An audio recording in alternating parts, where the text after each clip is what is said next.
The most dangerous attachment is not the one that makes you miss someone. It is the one that makes you negotiate with your own dignity just to keep them close. You know the moment. Your phone is in your hand, the message is open, and your mind is searching for the perfect words. Not too emotional, not too cold, not too needy, not too direct. Just soft enough to be accepted, clear enough to be understood, and careful enough not to push them further away. So you write, then you delete, then you write it again. And somewhere inside you, a quiet truth rises. This is not the first time you have tried to explain pain to someone who keeps repeating it. That is where the pattern begins to expose itself. A late reply becomes something you analyze for hours. A cold tone becomes something you blame yourself for. One small moment of warmth becomes enough to make you forget the days when you felt invisible. You start living between hope and disappointment, between the person they were in the beginning and the person they keep showing you now. You are not blind. You feel the distance. You see the effort shrinking. You know when you are the one reaching, waiting, forgiving, and trying to keep something alive that the other person has stopped protecting. And the hardest part is this. You already know you should walk away, but you are still waiting. Waiting for the apology, waiting for the change, waiting for the moment they finally realize that the person they treated casually was the same person who kept showing up with patience, loyalty, and a heart they did not know how to protect. But listen carefully. If you need them to regret losing you before you can feel valuable, then they still control your peace. That is not self-respect. That is emotional captivity. Stoicism teaches one brutal but freeing truth. You do not control when another person wakes up. You do not control whether they feel your absence. You do not control whether they look back one day and understand what they lost. You control your response, your standards, and how long you keep standing in a place that keeps making you smaller. Walking away is not revenge. It is not a trick to make them chase, not silence used as a weapon, and not you disappearing so they finally panic. Real walking away is quieter than that. It is the moment you stop arguing with reality, the moment you stop calling crumbs patience, anxiety love, and self-abandonment loyalty. And yes, it will hurt. You may miss them, remember the good days, and wonder if they feel the silence where your care used to be. But pain is not always a sign that you made the wrong choice. Sometimes pain is the price of breaking a pattern your heart got used to surviving. When you finally walk away, they may feel what they lost. They may notice that your warmth is no longer waiting, reach for your attention and find silence, and finally understand that what they took for granted was never guaranteed. But that is not the real victory. The real victory is not making them regret losing you. The real victory is that you stop losing yourself. So if you are tired of explaining, tired of waiting, tired of shrinking just to keep someone close, this is where the lesson begins. Not with hatred, not with drama, and not with revenge, but with the quiet strength to choose yourself before you disappear completely. Let's begin. 1. The moment you realize you are the only one still holding on. There comes a moment when the truth no longer needs proof. You are sitting there, looking at the same phone, the same silence, the same half-hearted effort, and something inside you finally stops defending what keeps hurting you. Not because you stopped caring, but because you are tired of being the only one carrying a connection that was supposed to be held by two people. You notice it in the small things first. You are the one starting the conversation. You are the one explaining the distance. You are the one forgiving the coldness. You are the one trying to bring back the beginning, while they keep showing you the present. This is where many people get trapped. They do not hold on to the relationship as it is. They hold on to the memory of what it used to be. They remember the warm replies, the long talks, the attention that once felt easy. They remember the version of that person who made them feel chosen, and they keep using that memory as an excuse to ignore the pattern in front of them. But a memory cannot love you back.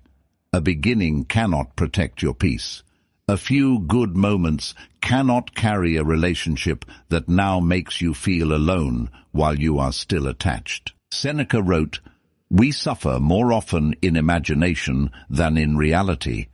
And that is exactly what happens when you are the only one still holding on. You are not only suffering from what they are doing now, you are suffering from what you keep imagining they might become.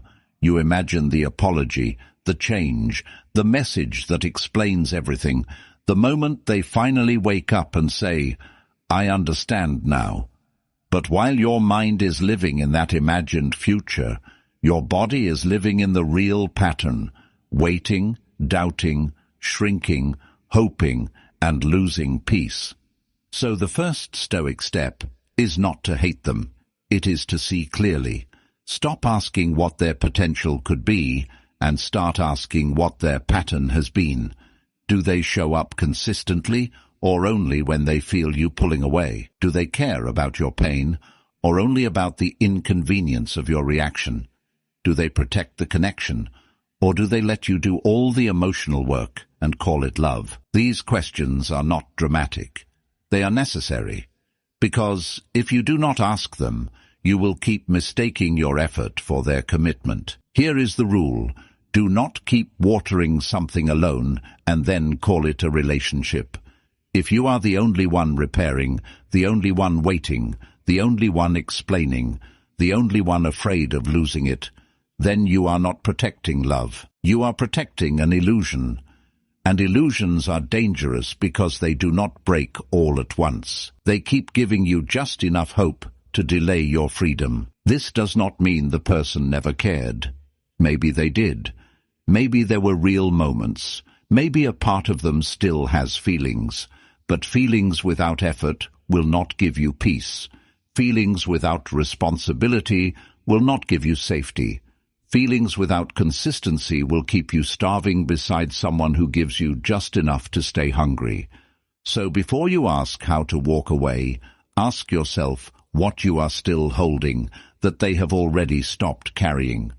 Ask what truth you keep explaining away, because the answer would force you to choose yourself. Ask why you keep calling it patience when your nervous system knows it is pain. The first step is not leaving the person. The first step is leaving the illusion that you can hold the whole thing together by yourself. That is where your strength begins, not in anger, not in revenge, but in the quiet honesty that says, "I cannot keep carrying what they no longer protect." 2. Why staying too long teaches people to take you for granted. The longer you stay where your presence is not protected, the easier it becomes for someone to believe they cannot lose you. They may not say it out loud, they may not even think it clearly, but they begin to act from that belief. They reply later because they assume you will still answer. They give less because they assume you will keep giving more. They apologize without changing because they have learned that apology is enough to reopen the door. And little by little, your loyalty stops looking like something precious and starts looking like something permanent. This is how being taken for granted usually happens. It is not always loud. It is not always cruel in the beginning. It begins when your kindness has no boundary, when your patience has no limit, when your forgiveness has no requirement for change. You keep saying, "I understand," even when understanding is starting to destroy your peace. You keep giving another chance, even when the last chance taught them nothing. You keep trying to prove that your love is real, while they keep proving that your pain is not urgent to them. This is the part you need to see clearly.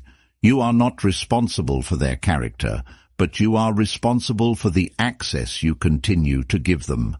Epictetus taught, "Some things are in our control and others are not." You cannot control whether they become grateful. You cannot control whether they finally wake up and see your value. You cannot control whether they regret the way they treated you. But you can control whether you keep standing in the same place, offering the same warmth, to someone who has learned there is no real consequence for neglecting it. That is not bitterness. That is responsibility. Because if every time they disappear, you are still waiting. If every time they disrespect you, you still explain. If every time they give you crumbs, you call it effort, then you are training the pattern to continue. Not because you deserve it, but because your actions have started saying what your words deny. Your words say, "This hurts me." Your actions say, "You can keep doing it and still keep me." That contradiction is where your dignity begins to suffer. You feel it inside. You say you are done, but you go back. You say you need respect, but you accept confusion. You say you know your worth, but you keep negotiating with someone who treats your presence like background noise. And each time you do that, the other person learns something. But so do you. You teach them that your boundary can be crossed, and you teach yourself that your own word cannot be trusted. So stop calling endless tolerance love. Love has patience, yes, but patience without standards becomes self-erasure. Love forgives, yes, but forgiveness without change becomes permission. Love gives, yes, but giving without self-respect becomes emotional surrender. There is a difference between being loyal and being available for repeated disappointment. There is a difference between having a good heart and handing that heart to someone who keeps treating it carelessly. Here is the practical rule. When the pattern is clear, reduce access. Do not announce it like a threat. Do not turn it into a dramatic speech. Just stop making yourself as available to the behavior that keeps hurting you. Reply slower. Share less. Stop chasing clarity from someone who creates confusion. Stop rewarding inconsistency with constant emotional presence. Let your actions finally agree with your self-respect, because your presence should feel warm, generous, and loving, but it should never become so guaranteed that someone forgets it is a gift. If they only understand your value when they can no longer reach it, that is their lesson. Your lesson is to stop placing your worth where it is treated casually. You do not walk away to prove you are valuable. You walk away because you finally stop participating in the lie that your value requires their recognition. 3. When love becomes a way to abandon yourself. Love becomes dangerous when it teaches you to disappear quietly and call it devotion. At first you do not notice it. You think you are being patient. You think you are being mature. You think you are choosing understanding over ego. So you stay calm when something hurts you. You lower your voice when you should be honest. You accept less effort and tell yourself, at least they are still here. But little by little, you begin to build your life around keeping someone close, even if keeping them close means moving further away from yourself. This is how self-abandonment begins. It does not always look dramatic. It looks like checking your words before you speak, because you are afraid they will pull away. It looks like pretending you are fine, because asking for more has started to feel dangerous. It looks like accepting confusion, because clarity might force you to face the truth. You stop asking, "Is this good for me?" and start asking, "What can I do so they do not leave?" And once that becomes the question, love has already changed into fear. A line often attributed to Buddha says, "You only lose what you cling to." In this kind of attachment, what you lose first is not always the person. You lose your voice, you lose your calm, you lose your standards. You lose the simple ability to wake up and feel centered before checking whether someone has chosen you today. That is not love making you deeper. That is attachment making you smaller. Real love may require patience, but it should not require self-erasure. It may ask you to forgive, but it should not ask you to keep bleeding from the same wound. It may pass through difficult seasons, but it should not turn your entire emotional life into a waiting room. There is a difference between loving someone through imperfection and abandoning yourself to survive their inconsistency. One has dignity. The other slowly breaks your inner authority. So look at what this connection is doing to you. Are you becoming calmer, clearer, stronger, more honest? Or are you becoming anxious, careful, dependent, and afraid to say what you need? Do you feel loved, or do you feel relieved whenever they finally give you attention? That difference matters. Relief is not the same as peace. A moment of warmth after days of uncertainty is not proof of love. Sometimes it is just the smallest dose your attachment needed to keep going. This is where Stoic wisdom becomes practical. You are allowed to care, but you are not allowed to hand over command of your life. You are allowed to miss someone, but you are not required to obey the fear of losing them. You are allowed to love deeply, but if love turns you against your own peace, your own standards, and your own self-respect, then it is no longer guiding you. It is consuming you. Here is the rule. Before you ask, do they love me? Ask, what version of me is this relationship creating? If it is creating a version of you that begs quietly, waits endlessly, explains repeatedly, and accepts less just to avoid being left, then the problem is no longer only their behavior. The problem is what you are becoming in order to keep it. You do not prove love by abandoning yourself. You do not prove loyalty by tolerating emotional hunger. You do not prove your worth by staying available to someone who keeps making you feel replaceable. If staying with them requires you to keep leaving yourself, then walking away is not the loss. Staying is. 4. The quiet decision. Walking away without hatred. The strongest walk away is not the one that makes the most noise. It is the one that finally ends the argument inside you. No long final speech, no dramatic message, no last attempt to make them feel guilty, no performance designed to prove that you are strong.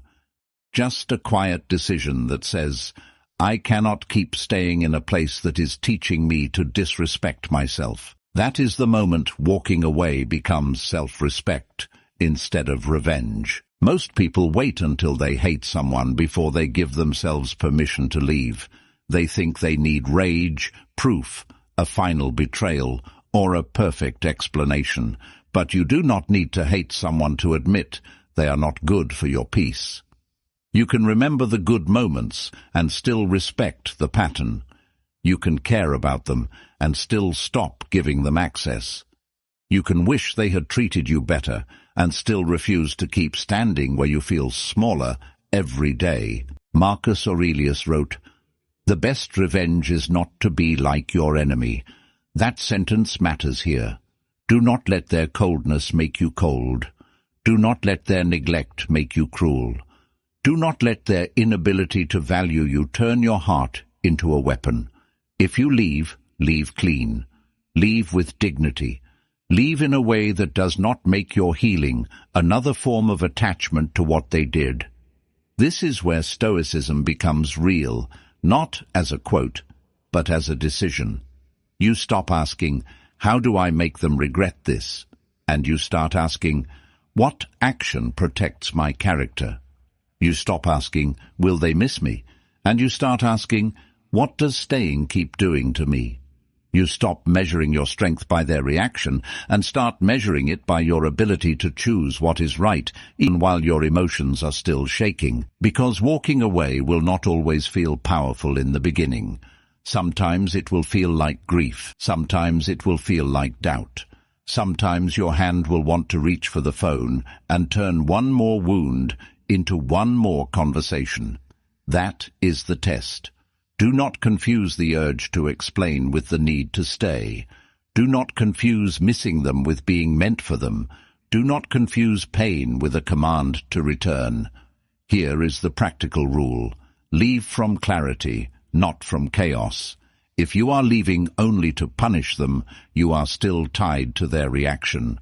If you are leaving only to make them chase, you are still waiting at the door. But if you are leaving because the pattern has become clear, because your peace has been shrinking, because your self-respect can no longer survive inside the same cycle, then leave without turning back every 5 minutes to check whether they noticed. You do not have to insult them. You do not have to expose them.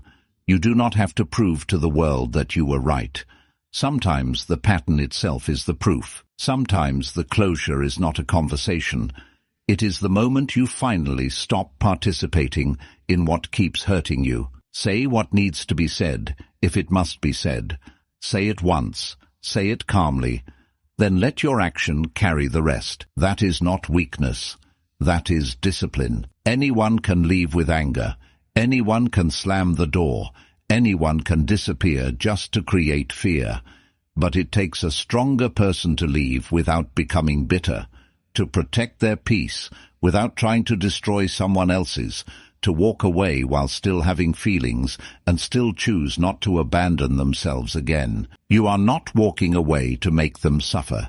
You are walking away because staying has become a punishment to yourself. And when you understand that, the decision becomes quieter, cleaner, and stronger. You don't need hatred to leave. You need honesty. You need self-command. You need enough respect for your own life to stop remaining where love keeps costing you your peace. 5. What your absence reveals, and why you must not wait to watch it. Absence doesn't create your value. It exposes the value they got used to receiving without gratitude. When you were there, your care was normal to them. Your patience was normal. Your forgiveness was normal. Your ability to answer, soften, understand, and return became part of the background of their life. They did not protect it because they thought it would always be there. They did not fear losing it because every time they gave less, you somehow found a way to stay.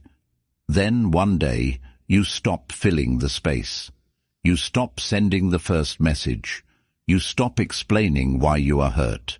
You stop warming a connection that keeps leaving you cold. You stop standing at the same door with your heart in your hands, hoping this time they will open it differently. And when your energy is no longer automatic, something changes. The silence becomes noticeable. The comfort disappears. The person who thought they could always reach you begins to feel the distance they created. This is why the title says, when you finally walk away, they feel what they lost. Not because you became more valuable after leaving, but because your value was hidden under their sense of access. Some people do not notice water until the glass is empty. They do not notice warmth until the room becomes cold. They do not notice loyalty until it no longer waits at the same place. But here is where many people ruin their own healing. They walk away, then keep turning around to see if it worked. They stop texting, but keep checking if the other person watched their story. They become silent, but only to see if silence makes them miss them. They post something, not because they are free, but because they want to be seen as free. That is not walking away. That is waiting in a more polished form. Lao Tzu said, "Care about what other people think, and you will always be their prisoner." This does not only apply while you are with them, it applies after you leave. If your peace depends on whether they notice your absence, you are still their prisoner. If your silence is built around their reaction, you are still communicating with them without words. If your healing is secretly designed to make them regret, they are still at the center of your life. So, here is the rule. Leave, then live. Do not leave and watch. Do not leave and perform. Do not leave and keep measuring your value by their response. If your absence teaches them something, let it teach them. If it does not, keep moving anyway. Your job is not to manage the lesson they receive from losing you. Your job is to stop losing yourself, trying to make that lesson happen. This is the Stoic discipline. You act from dignity, then release the outcome. You protect your peace, then stop checking whether the other person respects the protection. You choose self-respect, then refuse to turn self-respect into another strategy for attention. The moment you walk away to be noticed, you are still attached. The moment you walk away because staying violates your peace, you are free enough to begin again. And yes, they may feel it. They may miss your voice. They may remember how much you carried. They may reach for your patience and find that access has been removed. But do not make their realization your reward. Your reward is the calm that returns when you stop forcing your worth into careless hands. Your reward is the energy that comes back when you are no longer waiting for someone to notice what they should have valued while it was still there. If they feel what they lost, let them feel it, but do not stand there watching the lesson land.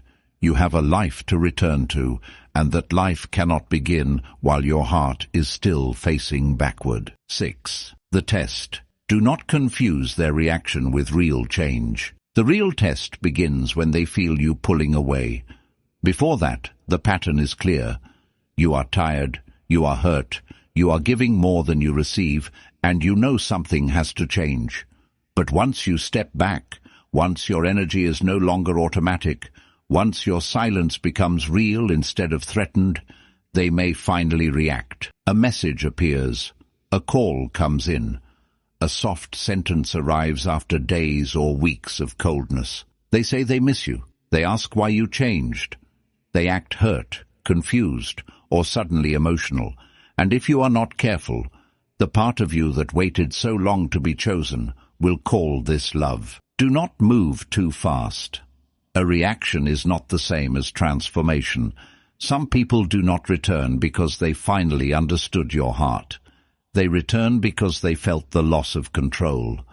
They miss your attention, your forgiveness, your emotional labor, your ability to make them feel important without requiring them to become responsible. They miss the role you played, not necessarily the person you are. That is why one message can feel powerful, but still mean very little. Seneca wrote, "Time discovers truth." Let that line slow you down. One emotional night does not erase a repeated pattern. One apology does not rebuild trust. One moment of tenderness does not prove that someone has developed the character they lacked when you were still there. Time reveals whether their words are rooted in accountability or only in panic. Time reveals whether they respect your boundary or only want relief from the consequence. Time reveals whether they want to love you better or simply want the old access back. So look at what their reaction carries. Do they take responsibility, or do they make your distance the problem? Do they ask how they can repair the damage, or do they pressure you to forget it?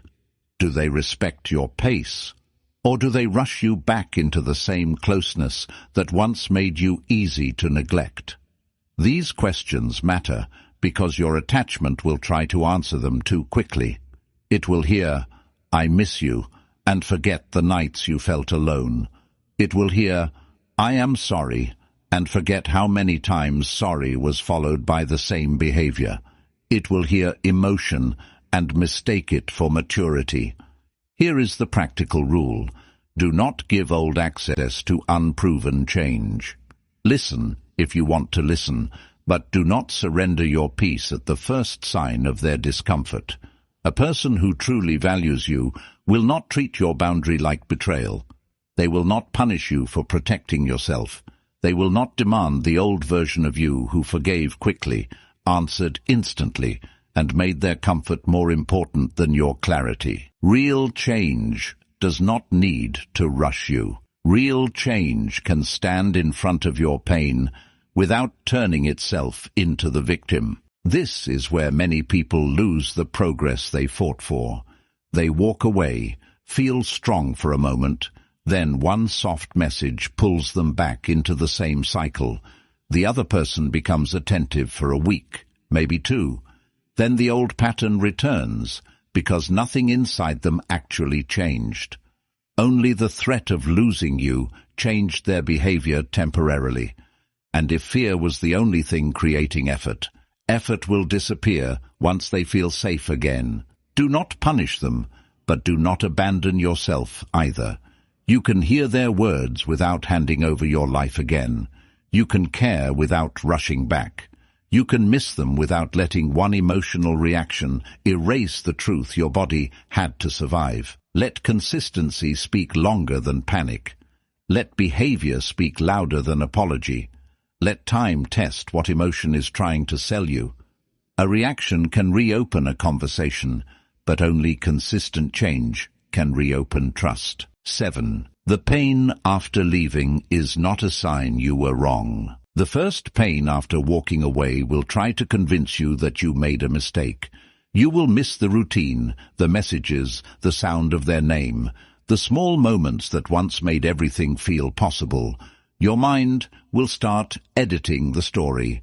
It will bring back the good days first, the soft words, the moments they looked at you like you mattered, the version of them that made you stay longer than you should have. But it will not be as quick to bring back the waiting, the confusion, the coldness, the way your peace depended on whether they decided to show up. This is why you cannot trust nostalgia when your heart is wounded.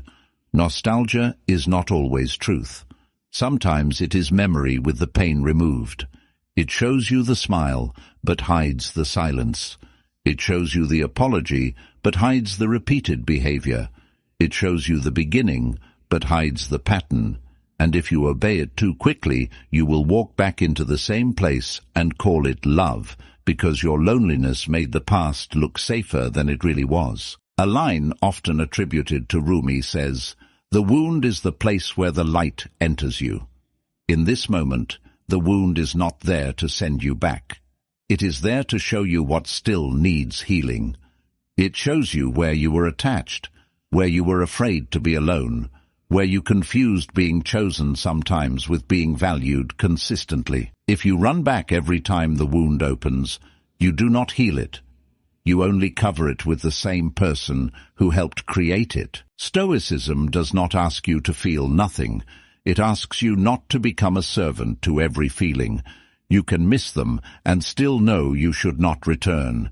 You can love them and still admit the pattern was breaking you. You can feel pain and still choose the action that protects your future. That is emotional discipline. Not coldness, not denial, but the ability to say, "This feeling is real, but it is not my master." Here is the practical rule.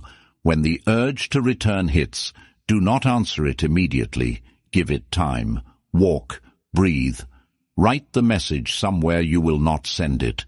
Remind yourself of the full story, not only the chapter your loneliness is trying to romanticize. Ask yourself, do I miss them, or do I miss the hope of who I wanted them to become? That question may hurt, but it will bring you back to reality, because walking away is not one decision. It is a decision you repeat. You repeat it when the night feels too quiet. You repeat it when they post something that pulls your attention. You repeat it when a song, a street, or a memory makes your chest tighten. You repeat it when your mind says, maybe it was not that bad. And every time you choose the truth over the craving, the old attachment loses a little more power. Do not be ashamed that it hurts. Pain after leaving does not mean you were weak, and it does not mean you were wrong. It means your heart got used to a pattern, and now it is learning how to live without it. Let it hurt with dignity. Let it hurt without surrender. Let it hurt while you rebuild a life that no longer depends on someone else's inconsistency. Missing them is human. Returning to what kept breaking you is a choice. 8. Rebuild a life that no longer waits for them. After you walk away, the worst thing you can do is keep building your life around whether they notice. You go to the gym, but part of you imagines them seeing the change. You post less, but part of you hopes they wonder where you went. You become silent, but part of you wants that silence to make them uncomfortable. Be honest about this, because many people do not actually heal after leaving. They just turn their healing into another message aimed at the person who hurt them. That is still attachment. It may look stronger from the outside, but inside, the center has not changed. They are still the audience. Their regret is still the reward. Their attention is still the proof. And if your new life is secretly built to make them feel something, then you are not free yet. You have only decorated the same waiting with better habits. Seneca wrote, "It is not that we have a short time to live, but that we waste much of it." Few things waste your life more quietly than pausing your future for someone who could not handle your presence with care. You already gave enough time to waiting, explaining, hoping, checking, interpreting, and shrinking. Do not give your healing to them too. That part belongs to you. So rebuild with the right motive. Do not improve your body so they regret losing you. Improve it because your body deserves strength after carrying so much stress. Do not return to your work so they see you winning.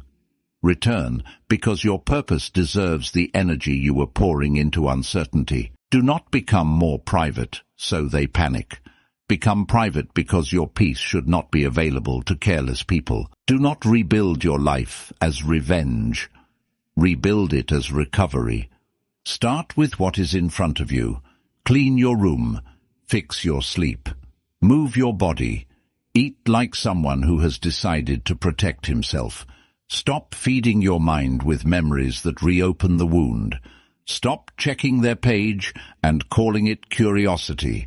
Stop turning every quiet hour into a courtroom where you retry the relationship. You do not need a perfect transformation. You need one disciplined day, then another, then another. This is where Stoicism becomes practical. It is not about sounding wise while your life stays chaotic. It is about directing your attention back to what you control. Your morning, your habits, your work, your reactions, your standards, your environment, your next honest action. When your mind tries to run back to them, bring it back to the task in front of you. When your emotions want to check, compare, or imagine, bring them back to your own life. Again and again. That is how you take your power back. And do not underestimate ordinary discipline. A walk can be a return. A clean desk can be a return. A finished task can be a return. A night where you do not send the message can be a return. These things may look small, but they are how a person rebuilds trust with himself. Every time you keep a promise to yourself, you become less dependent on someone else choosing you. One day, they may see the difference. They may notice that you are calmer, harder to reach, less reactive, more focused, more alive. They may feel that the person they once accessed so easily is no longer standing in the same place. But by then, let that be background noise. The goal was never to become impressive to them. The goal was to become whole to yourself. The greatest comeback is not when they want you back. It is when you no longer organize your life around being wanted by them. Rebuild quietly, not to prove, not to punish, and not to be watched, but because your life deserves your full attention. And if one day they feel what they lost, let them feel it from a distance. You have already returned to something more important, yourself. So when you finally walk away, do not make the mistake of thinking the story is about whether they feel what they lost. Maybe they will. Maybe they will notice the silence where your care used to be. Maybe they will reach for the comfort they once treated casually and realize it is no longer there. Maybe they will remember how patient you were, how often you forgave, how deeply you tried, and how much of your heart they received without understanding its cost. But maybe they will not see it at all, and that has to be okay, because the purpose of walking away was never to become a lesson they finally understand. The purpose was to stop living as someone who keeps abandoning himself in order to be chosen by someone else. That is the quiet victory, not the message they send, not the regret they feel, not the moment they realize you were rare, but the morning you wake up and your first thought is no longer them, the calm that returns to your body, the boundary you keep when loneliness tries to negotiate, the life you begin rebuilding without asking whether they are watching. This is what self-respect does. It brings you back from places where love became fear, where patience became self-erasure, and where hope became a chain. The Stoics understood that peace is not found in controlling what others feel. It is found in mastering what you do with what you feel. You may not control whether they regret losing you, but you can control whether their regret still decides your peace. So let them have their reaction, their silence, or their version of the story. You return to yourself. Return to your discipline, your standards, your health, your work, your faith, your friends, and your future. Return to the parts of you that were waiting quietly while you gave so much energy to someone who could not meet you with the same care. And if one day they feel what they lost, let that be their burden to carry, not your home to return to. You are not walking away to prove you were valuable. You are walking away because you finally remembered you were. And maybe that is the quietest form of strength, not making them regret losing you, but becoming so whole that their regret no longer decides your peace.